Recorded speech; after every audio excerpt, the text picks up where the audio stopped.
know it. Yet you cling to it as firmly as you can, gripping it harder even than your well-wrapped M1 rifle as you shift uncomfortably in the landing craft. You're hurtling toward Omaha Beach in Normandy, France. Dark smoke already covers your target. The whole world seems black, except the red flames from the burning boats nearby. You've dreaded and prayed for this day to arrive for weeks. At turns you've been stoic, ambivalent, confident, fearful. Now it's finally here, and those emotions and 20 more are exploding inside you, threatening to pierce the thin shell of your psyche. Around you, bullets ricochet off the hull of the boat.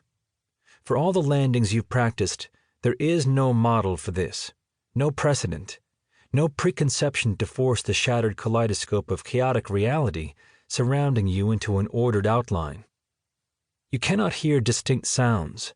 The engines, the shells, the gunfire, they've blurred into a roaring mix, half thunder, half symphony, orchestrated by distant, angry gods.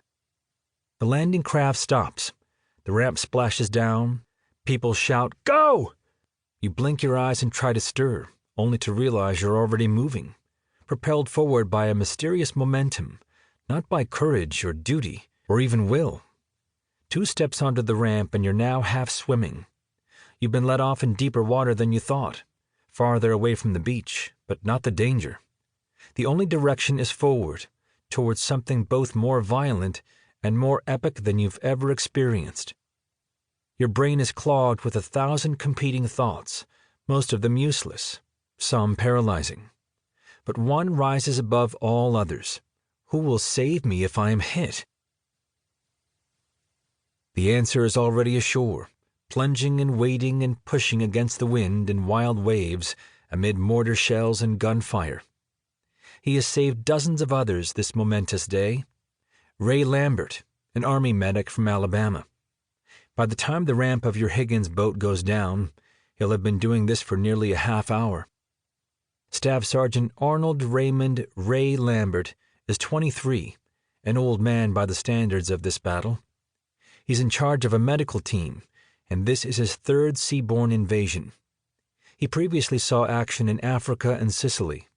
As difficult as those battles were, and they were among the worst of the Second World War, Normandy is a different hell. By the end of the day, some 2,000 men will be wounded or killed on Omaha Beach. Many of those will die in the wildly misnamed Easy Red, a small rectangle of sand targeted by the 16th Infantry.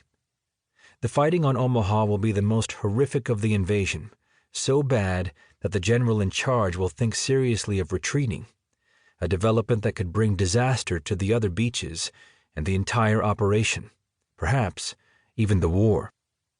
It's Ray's job to stave off defeat by helping as many men as possible. In some ways, he was a born soldier, hunting from an early age in a time and place where it was a means of survival rather than a hobby. As a teenager, he carried a pistol in his belt to deal with unruly farmers trying to keep him from doing his job as a county veterinarian.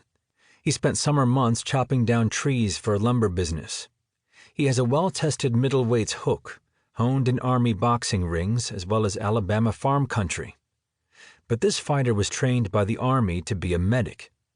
Selected almost by accident, he has learned the art as well as the science of battlefield medicine. The most important thing, make sure the infantrymen know you're there. That means Ray can't hide when the bullets fly. He can't dig a foxhole. He can't retreat. He can't think of himself, but rather the men he must save. By this point in the war, he's won silver and bronze stars and 2 Purple Hearts.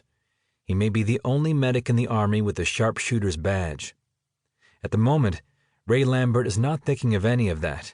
He hit the beach 20 minutes ago aiming to establish a station where the wounded could be triaged and receive first aid, but it was evident even before he left the landing craft that no aid station could be set up on Easy Red for quite a while.